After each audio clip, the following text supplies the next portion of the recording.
ಸ್ನೇಹಿತರೆ, ಮೀಡಿಯಾ ಮಾಸ್ಟರ್ಸ್ಗೆ ಸ್ವಾಗತ ಸುಸ್ವಾಗತ. ಗೆಳೆಯರೆ, ನೀವು ಕೆಲಸಕ್ಕೆ ಹೋಗೋದಕ್ಕೆ ಏನು ಮಾಡ್ತೀರಿ? ಬಸ್ ಹಿಡಿತೀರಿ, ಇಲ್ಲ ಬೈಕಲ್ಲಿ ಹೋಗ್ತೀರಿ, ಅಥವಾ ಕಾರ್ ಇದ್ರೆ ಅದನ್ನು ತೊಗೊಂಡು ಹೋಗ್ತೀರೇನೋ. ಮತ್ತು ಕೆಲವರು ಟ್ಯಾಕ್ಸಿ, ಆಟೋಗಳನ್ನು ಬಳಸಿ ಹೇಗೋ ಅಂತೂ ಕೆಲಸದ ಜಾಗನ ಮುಟ್ತಾರೆ. ಹಾಗೆ ಶಾಪಿಂಗು, ಔಟಿಂಗು, ಎಲ್ಲಿಗೆ ಹೋಗಬೇಕು ಅಂದ್ರೂ ಸೇಮ್ ಟು ಸೇಮ್ ಅಲ್ವಾ? ಅವರವರ ಶಕ್ತಿಗೆ ಅನುಸಾರವಾಗಿ ಇಲ್ಲಿ ಎಲ್ಲ ನಡೆಯುತ್ತೆ. ಹಾಗೇನೆ ಮನೆಗಳ ಮುಂದೆ ನಿಲ್ಲೋ ಬೈಕು, ಕಾರು ಕೂಡ ಅವರ ಆರ್ಥಿಕ ಶಕ್ತಿಯನ್ನು ತೋರಿಸ್ತಾ ಇರುತ್ತೆ. ಇದು ಎಲ್ಲಾ ಕಡೆಲೂ ಕಾಣುವ ಸರ್ವೇ ಸಾಮಾನ್ಯ ದೃಶ್ಯ. ಆದ್ರೆ ಅಲ್ಲೊಂದು ನಗರ ಇದೆ. ಅಲ್ಲಿ ಯಾವ ಮನೆ ಮುಂದೆ ನೋಡಿದ್ರು ನಿಮಗೆ ವಿಮಾನಗಳೇ ಕಾಣ್ತಾ ಇರುತ್ತವೆ. ಅವರು ಶಾಪಿಂಗ್ ಹೋಗೋದಾದ್ರೂ ವಿಮಾನದಲ್ಲೇ, ಕೆಲಸಕ್ಕೆ ಹೋಗೋದಾದ್ರೂ ವಿಮಾನದಲ್ಲೇ. ಅಂಥ ಅದ್ಭುತ ಸ್ಥಳದ ಬಗ್ಗೆ, ಅದರ ಇತಿಹಾಸದ ಬಗ್ಗೆ ಒಂದಷ್ಟು ಮಾಹಿತಿಯನ್ನ ನಾನಿಲ್ಲಿ ನಿಮ್ಮ ಜೊತೆ ಹಂಚ್ಕೊಳ್ಳೋದಕ್ಕೆ ಹೋಗ್ತಾ ಇದ್ದೀನಿ. ಇನ್ಯಾಕೆ ತಡ, ಆ ಫ್ಲೈಟ್ ಸಿಟಿಗೆ ಹೋಗಿ ಬಂದುಬಿಡೋಣ ಬನ್ನಿ.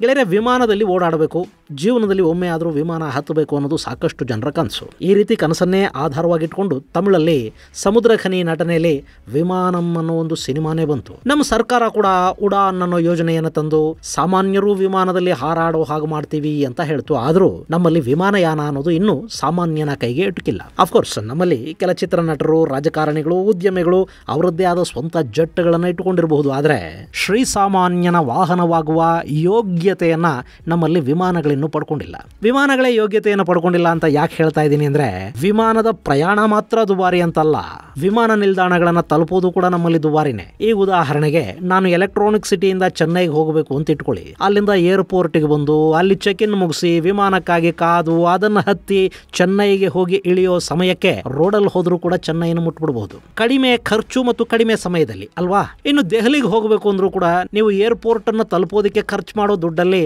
ಸ್ಲೀಪರ್ ಕ್ಲಾಸ್ ರೈಲ್ ಹತ್ತಿ ದೆಹಲಿನ ತಲುಪಿಬಿಡಬಹುದು. ಭಾರತದಲ್ಲಿ ನಮಗೆ ಸಮಯ ಅನ್ನೋದು ಸಿಕ್ಕಾಪಟ್ಟೆ ಇದೆ. ನಾವು ಕೂಡ ತುಂಬ ಫ್ರೀ ಆಗಿದ್ದೀವಿ. ಹೀಗಾಗಿ ಸಮಯ ಖರ್ಚು ಮಾಡಿ ಹಣ ಉಳಿಸಬೇಕು ಅಂತ ನಾವು ಅಂದ್ಕೋತೀವಿ. ಸೊ ನಮ್ಮಲ್ಲಿ ಬಡವರಿಂದಲೂ ಬಳಸಲ್ಪಡುವ ಯೋಗ್ಯತೆ ವಿಮಾನಗಳಿಗೆ ಇನ್ನೂ ಬಂದಿಲ್ಲ. ಆದರೆ ಗೆಳೆಯರೆ, ಅಲ್ಲೊಂದು ಪ್ರದೇಶ ಇದೆ. ಅಲ್ಲಿ 124 ಮನೆಗಳಿವೆ. ಆ ಎಲ್ಲ ಮನೆಗಳ ಮುಂದೆ ದೊಡ್ಡ ದೊಡ್ಡ ಕಾರುಗಳು ನಿಂತಿರುತ್ತವೆ. ಆ ಕಾರುಗಳ ಪಕ್ಕದಲ್ಲೇ ದೊಡ್ಡ ಶೆಡ್ ಇರುತ್ತೆ. ಆ ಶೆಡ್ ಬಾಗಿಲು ತೆಗೆದ್ರೆ ಅಲ್ಲಿ ಕಾಣಿಸೋದು ವಿಮಾನ. ಇದು ಯಾವುದೋ ಸಿನಿಮಾದ ಸೀನ್ ಅಲ್ಲ. ಅಮೆರಿಕದ ಕ್ಯಾಲಿಫೋರ್ನಿಯಾದ ಎಲ್ ಡೊರಾಡೋ ಕೌಂಟಿಯಲ್ಲಿನ ಏರ್ ಪಾರ್ಕ್ ಪ್ರದೇಶ. ನಾವು ನಮ್ಮ ಮನೆ ಮುಂದೊಂದು ಕಾರ್ ನಿಲ್ಲಿಸ್ಕೊಂಡು ಅದಕ್ಕೆ EMI ಕಟ್ಟೋದಕ್ಕೆ ಹರಸಾಹಸ ಪಡ್ತಾ ಇರ್ತೀವಿ. ಆದ್ರೆ ಅಲ್ಲಿನ ಜನ ತಮ್ಮ ಮನೆಗಳ ಮುಂದೆ ಖಾಸಗಿ ವಿಮಾನಗಳನ್ನ ನಿಲ್ಲಿಸ್ಕೊಂಡಿದ್ದಾರೆ ಅಂದ್ರೆ ಅವ್ರು ಅದ್ ಎಷ್ಟು ಶ್ರೀಮಂತರಿರಬಹುದು. ಹಾಗೇನೆ ಇದಕ್ಕೆಲ್ಲ ಅವರು ಪೈಲಟ್ಗಳನ್ನ ಎಲ್ಲಿಂದ ಹುಡುಕ್ತಾರೆ? ಆ ವಿಮಾನವನ್ನ ಟೇಕ್ ಆಫ್, ಲ್ಯಾಂಡಿಂಗು ಮಾಡೋದಕ್ಕೆ ಏನು ಮಾಡ್ತಾರೆ ಅಂತ ನಿಮ್ಗೆ ಅನ್ನಿಸದೇ ಇರೋದಿಲ್ಲ. ಸ್ವಲ್ಪ ತಡೀರಿ, ಅದ್ರ ಬಗ್ಗೆ ಕೂಡ ಒಂದಷ್ಟು ಡೀಟೇಲ್ಸ್ ಅನ್ನು ಹೇಳ್ಬಿಡ್ತೀನಿ.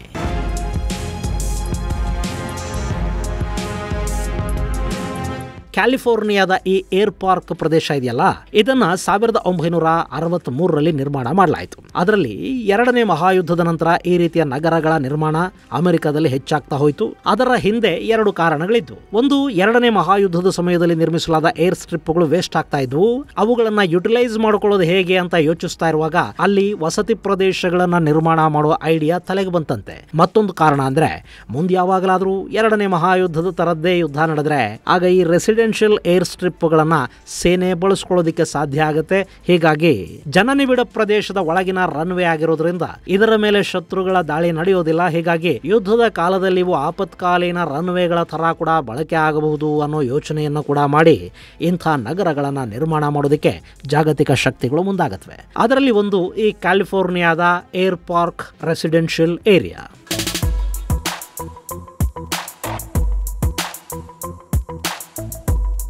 ಗೆಳೆಯರೆ, ಈ ಏರ್ ಪಾರ್ಕ್ ನ ಕಲ್ಪನೆ ಇದೆಯಲ್ಲ, ಇದು ಮೊದಲು ಶುರುವಾಗಿದ್ದು 1944ರಲ್ಲಿ. ಅವತ್ತಿಗಿನ್ನೂ ವಿಶ್ವಯುದ್ಧ ನಡೀತಿತ್ತು.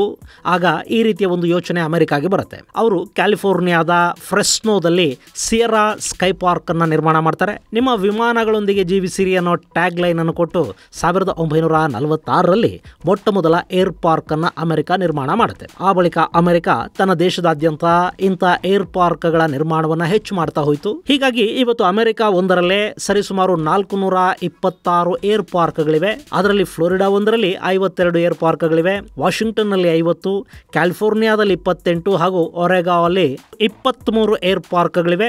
ಇನ್ನುಳಿದ ಏರ್ ಪಾರ್ಕ್ಗಳು ಅಮೆರಿಕಾದ ಇನ್ನಿತರ ರಾಜ್ಯಗಳಲ್ಲಿ ಕೂಡ ಇವೆ. ಹಾಗಂತ ಇಲ್ಲಿ ಅಮೆರಿಕ ಮಾತ್ರ ಏರ್ ಪಾರ್ಕ್ಗಳನ್ನು ಹೊಂದಿದೆ ಅಂತೇನಲ್ಲ. ಜಗತ್ತಿನ ಸಾಕಷ್ಟು ದೇಶಗಳಲ್ಲಿ ಇಂಥ ಪಾರ್ಕ್ಗಳಿವೆ. ಆಸ್ಟ್ರೇಲಿಯಾದ ನ್ಯೂ ಸೌತ್ ವೇಲ್ಸ್ ಹಾಗೂ ವೆಸ್ಟರ್ನ್ ಆಸ್ಟ್ರೇಲಿಯಾದಲ್ಲಿ, ಕೆನಡಾದ ಕಾಲ್ಗರಿಯಲ್ಲಿ, ಸೌತ್ ಆಫ್ರಿಕಾದಲ್ಲಿ ಕೂಡ ಇಂಥ ಏರ್ ಪಾರ್ಕ್ಗಳನ್ನು ನಿರ್ಮಾಣ ಮಾಡಿದ್ದಾರೆ. ಇವೆಲ್ಲ ಕೂಡ ಗೇಟೆಡ್ ಕಮ್ಯುನಿಟಿಗಳಾಗಿದ್ದು ಅಲ್ಲಿನ ಎಲ್ಲ ಮನೆಗಳಲ್ಲೂ ವಿಮಾನಗಳನ್ನು ಇಟ್ಟುಕೊಳ್ಳೋದಕ್ಕೆ ಅವಕಾಶ ಇದೆ. ಇಂಥ ಏರ್ ಪಾರ್ಕ್ಗಳಲ್ಲಿ ಒಂದು ಕ್ಯಾಲಿಫೋರ್ನಿಯಾದ ಎಲ್ ಡೊರಾಡೋ ಏರ್ ಪಾರ್ಕ್.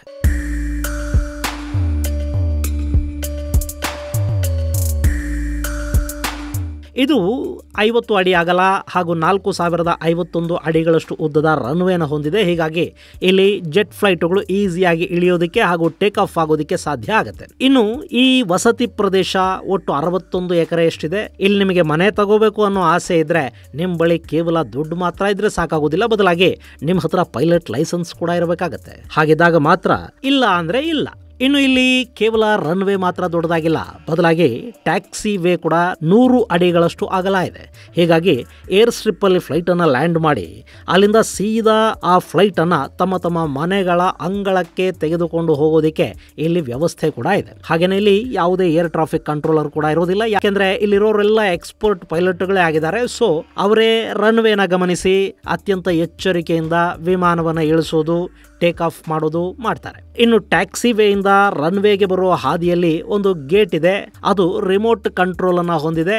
ಇಲ್ಲಿನ ಎಲ್ಲ ನಿವಾಸಿಗಳ ಬಳಿ ಕೂಡ ಒಂದು ರಿಮೋಟ್ ಇರುತ್ತೆ. ಹೀಗಾಗಿ ರಿಮೋಟ್ ಆಪರೇಟೆಡ್ ಗೇಟ್ನ ಮೂಲಕ ವಿಮಾನಗಳು ಈಸಿಯಾಗಿ ಸಂಚರಿಸುವುದಕ್ಕೆ ಸಹಾಯ ಆಗುತ್ತೆ. ಹಾಗೆಯೇ ಇಲ್ಲಿನ ನಿವಾಸಿಗಳು ತಮ್ಮ ಮನೆಯಲ್ಲಿನ ಶೆಡ್ಗಳಿಗೆ ಕೂಡ ಇದೇ ಮಾದರಿಯ ರಿಮೋಟ್ ಗೇಟ್ಗಳನ್ನು ಅಳವಡಿಸಿಕೊಂಡಿದ್ದಾರೆ.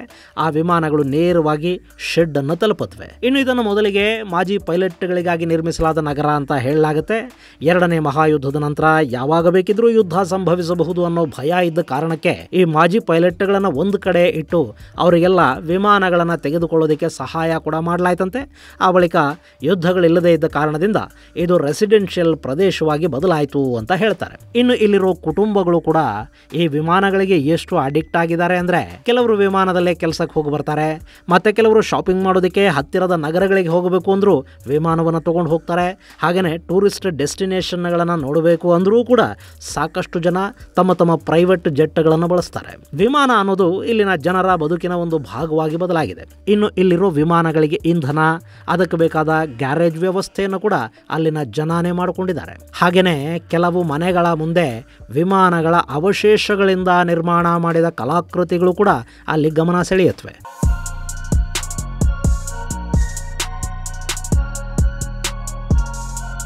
ಇನ್ನು ಇದೊಂದು ಗೇಟೆಡ್ ಕಮ್ಯುನಿಟಿ ಆಗಿದ್ದು ಇಲ್ಲಿಗೆ ಯಾರು ಅಂದ್ರೆ ಅವರು ಎಷ್ಟು ಹೊತ್ತಿಗೆ ಅಂದ್ರೆ ಅಷ್ಟೊತ್ತಿಗೆ ಒಳಗೆ ಬರೋದಕ್ಕೆ ಸಾಧ್ಯ ಆಗೋದಿಲ್ಲ. ಎಲ್ಲದಕ್ಕೂ ಒಂದಷ್ಟು ನಿಯಮಗಳಿವೆ. ಹೊರಗಿನವರು ಹೋಗಬೇಕು ಅಂದರೆ ಅಪಾಯಿಂಟ್ಮೆಂಟನ್ನು ತಗೊಂಡೇ ಹೋಗಬೇಕಾಗತ್ತೆ. ಇನ್ನು ಇಲ್ಲಿನ ಮನೆಗಳನ್ನು ಪೈಲಟ್ಗಳಿಗೆ ಮಾತ್ರ ಕೊಟ್ಟರೆ ಅವ್ರ ಮಕ್ಕಳು ಮೊಮ್ಮಕ್ಕಳು ಮನೆ ಬಿಟ್ಟು ಹೋಗಬೇಕಾ ಅನ್ನೋ ಪ್ರಶ್ನೆ ಈಗಾಗಲೇ ನಿಮ್ಮಲ್ಲಿ ಹುಟ್ಟಿದೆ ಅಂತ ನನಗೆ ಗೊತ್ತು. ನಮ್ಮ ಮನೇಲಿ ಬೈಕು ಕಾರು ಇದ್ದರೆ ಹೆಂಗೆ ಸಲೀಸಾಗಿ ಮಕ್ಕಳು ಕೂಡ ರೈಡಿಂಗು ಡ್ರೈವಿಂಗನ್ನು ಕಲ್ತು ಬಿಡ್ತಾವೋ, ಹಾಗೆ ವಿಮಾನ ಇದ್ದರೆ ಅದನ್ನು ಹಾರಿಸೋದನ್ನು ಕೂಡ ನಾವು ಕಲ್ತು ಬಿಡ್ತೀವಿ, ಕಲಿಬೇಕಾಗತ್ತೆ. ಅಲ್ಲೂ ಅಷ್ಟೇ, ಮನೆಯಲ್ಲಿ ವಿಮಾನ ಇದೆ ಅಂದಮೇಲೆ ಅವ್ರ ಮಕ್ಕಳು ಪೈಲಟ್ ಲೈಸೆನ್ಸ್ ಮಾಡಿಸ್ಕೊಳ್ಳದೆ ಇರ್ತಾರ, ಮನೆಯಲ್ಲಿ ಯಾರಾದರೂ ಒಬ್ಬರು ಪೈಲಟ್ಗಳಿದ್ದೇ ಇರ್ತಾರೆ. ಸದ್ಯಕ್ಕೆ ಈ ಏರ್ ಪಾರ್ಕ್ ಪ್ರದೇಶದಲ್ಲಿ 124 ಮನೆಗಳ ಪೈಕಿ 20 ಮನೆಗಳು ಖಾಲಿ ಇವೆಯಂತೆ. ಅವುಗಳಿಗೂ ಸಾಕಷ್ಟು ಬೇಡಿಕೆ ಇದೆ, ಆದರೂ ಇಲ್ಲಿಗೆ ಬರೋ ಯೋಗ್ಯತೆ ಇರೋ ಜನ ಇನ್ನೂ ಅಲ್ಲಿ ಸಿಕ್ಕಿಲ್ಲಂತೆ. ಹೀಗಾಗಿ ಆ ಮನೆಗಳನ್ನು ಖಾಲಿ ಬಿಟ್ಟಿದ್ದಾರೆ ಅಂತ ಹೇಳ್ತಾರೆ. ಒಟ್ಟಲ್ಲಿ ಅಮೆರಿಕಾದ ಈ ನಗರ ಇಡೀ ಜಗತ್ತಲ್ಲಿ ಸ್ವಲ್ಪ ಇಂಟ್ರೆಸ್ಟಿಂಗ್ ನಗರ ಅಂತ ಕರೆಸ್ಕೊಳ್ಳುತ್ತೆ. ನಮ್ಮಲ್ಲಿ ಪ್ರೈವೇಟ್ ಜೆಟ್ಗಳನ್ನ, ಹೆಲಿಕಾಪ್ಟರ್ಗಳನ್ನ ಹೊಂದಿದವರಿದ್ದಾರೆ. ಹೆಲಿಕಾಪ್ಟರ್ಗಳಿಗೇನು ಹೆಚ್ಚಿನ ಸ್ಥಳಾವಕಾಶ ಬೇಕಾಗೋದಿಲ್ಲ, ಹೀಗಾಗಿ ಅವುಗಳನ್ನ ಮನೆಗಳ ಬಳಿ ನಿಲ್ಲಿಸ್ಕೊಳ್ಳೋದಕ್ಕೂ ಸಾಧ್ಯ ಆಗುತ್ತೆ. ಆದ್ರೆ ಪ್ರೈವೇಟ್ ಜೆಟ್ಗಳಿಗೆ ಅಂತ ಅವಕಾಶ ಇರುವುದಿಲ್ಲ. ಅವುಗಳನ್ನ ಯಾವುದಾದ್ರೂ ವಿಮಾನ ನಿಲ್ದಾಣದಲ್ಲಿ ಬಿಟ್ಟು ಬರಬೇಕು. ಅಮೆರಿಕಾದ ಟೌನ್ಶಿಪ್ಗಳ ತರ ಭಾರತದಲ್ಲೂ ನಿರ್ಮಾಣ ಆದ್ರೆ ವಿಮಾನಗಳಲ್ಲಿ ಓಡಾಡೋ ಒಂದಷ್ಟು ಜನರ ಆಸೆ ಈಡೇರುತ್ತೇನೋ. ಹಂಗೇನಾದ್ರೂ ಆದ್ರೆ ನಮ್ಮಲ್ಲಿ ಏರ್ ಟ್ಯಾಕ್ಸಿಗಳನ್ನ ಶುರು ಮಾಡೋದಕ್ಕೆ ಕೂಡ ಸಾಧ್ಯ ಆಗುತ್ತೆ. ಇನ್ನೊಂದಷ್ಟು ಕ್ರೈಮ್ಗಳು ಹೆಚ್ಚಾಗುತ್ತವೆ. ಆದ್ರೆ ಇದೆಲ್ಲವನ್ನ ಮಾಡಿಕೊಳ್ಳೋದಕ್ಕೆ ನಮ್ಮಲ್ಲಿ ಜಾಗ ಎಲ್ಲಿದೆ? 140 ಕೋಟಿ ಜನ ಇರೋ ದೇಶ.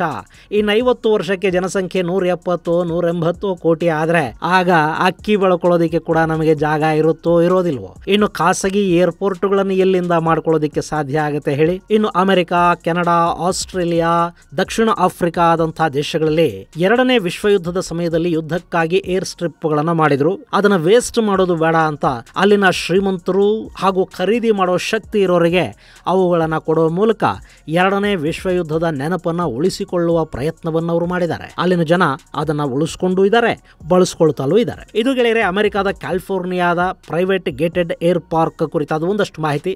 ಮುಂದಿನ ಸಂಚಿಕೆಯಲ್ಲಿ ಮತ್ತಷ್ಟು ವಿಶೇಷಗಳ ಜೊತೆ ಮತ್ತೆ ಭೇಟಿಯಾಗೋಣ. ಅಲ್ಲಿವರೆಗೆ ಜೈ ಹಿಂದ್, ಜೈ ಕರ್ನಾಟಕ.